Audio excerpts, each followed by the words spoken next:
All right, my friends, let's see if you manage to build and train on your own this logistic regression model. And I will go right now to the documentation, the Scikit-learn API, in order to show you how to indeed find an information on your own, which is here, how to build that logistic regression model. All right, so let's do this.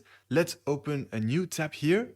And in the search bar, let's just type Scikit-learn. Perfect. Let's press enter and let's go, to the first link, which is the main page of Scikit-learn. Then remember, it's good to go to API here. The other option was to directly type here in the search bar Scikit-learn logistic regression class, okay? But I really want to show you again the API because indeed it contains everything, all the things you can do with Scikit-learn. So now we're gonna scroll down to find classification, which is in a module below called linear models. Why is that? That's because, of course, the logistic regression model is a linear model, and we will clearly see that at the end with the visualization. You will clearly see, how to make the difference between a linear model and a nonlinear model. So we'll come to that later, but there you go. This is where you find, in that linear model module of the Scikit-learn library, all the linear classifiers, and one of them is, of course, the logistic regression. So we're going to click this. And there you go. Here you have the whole documentation of the logistic regression class. This is the name of the class that allows to build the logistic regression model.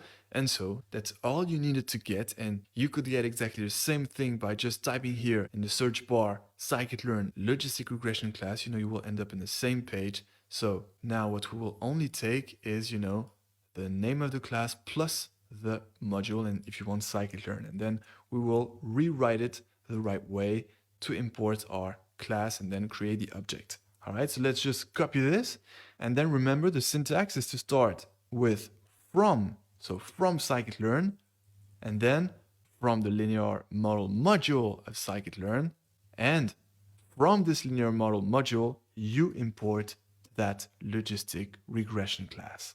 All right, so that's the usual syntax we take. From the linear model module of the Scikit-learn library, we import the logistic regression class.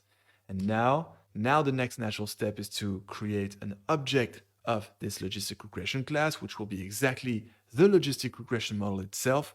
And since now we're in classification and no longer in regression, well, we're going to call our model classifier. All right, so let's do this, classifier. And that's how we'll call all our other classification models of this part 3.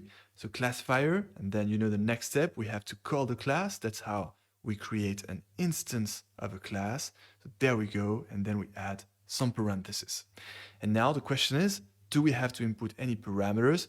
Well, so far we would just like to build the logistic regression model, but then don't worry, in part 10, I will teach you how to tune your models, which consists of, choosing the optimal values of your parameters in order to take the best version of a model. But this will come later in part 10. So far, let's just focus on how to build and train the simple logistic regression model, which will yet provide amazing results. All right. So no parameters here. However, we'll just, enter this random state parameter, which will allow us to get the same results displayed on our notebook. So this is just for teaching purposes. You don't have to do it on your own data sets for your own problems. All right, so random state, and we'll set that equal to 0. Perfect. And now, final step, you know what you have to do, right? We have to take first our classifier, and then, well, now what we want to do is to train our classifier on the training set, because remember that this line of code only builds the logistic regression model, but doesn't train it yet.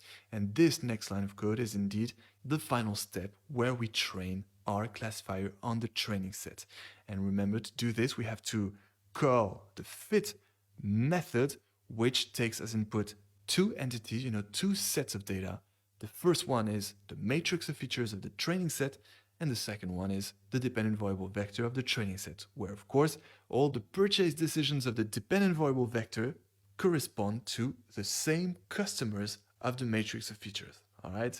So what we had to input here was simply x train for the matrix of features of the training set, and then y train for the dependent variable vector of the same training set.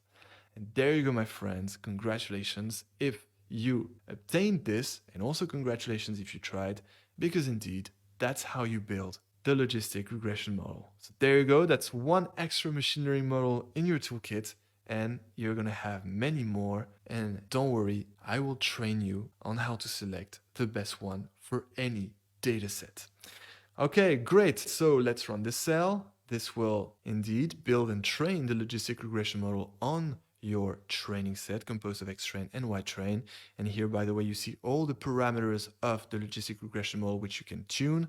The most famous one is C, which is the inverse of the regularization strength, meaning that the smaller is C, the stronger will be the regularization, and therefore the more it will protect you from overfitting, right? But here we'll just keep the default value of 1. And there you go. We're ready to move on to the next step, predicting a new result.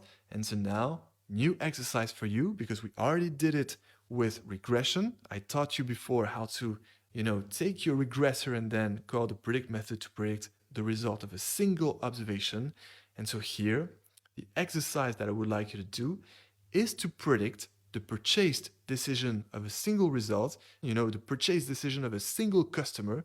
And I will tell you which one. I would like you to predict the purchased decision of the first customer in the test set, who you will see is 30 years old and earns an estimated salary of $87,000.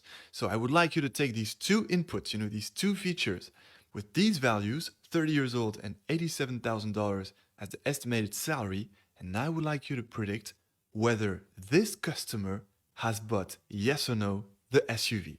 You have the answer in y-test, you take the first result of y-test, and thus you'll be able to compare your prediction to the real result to figure out whether your prediction was correct. And so there you go. Please do the exercise. Please try to do this on your own first before we do it together in the next tutorial. Please predict the purchase decision of that first customer of the test set. And we will, of course, implement the solution in the next tutorial. Until then, enjoy machine learning.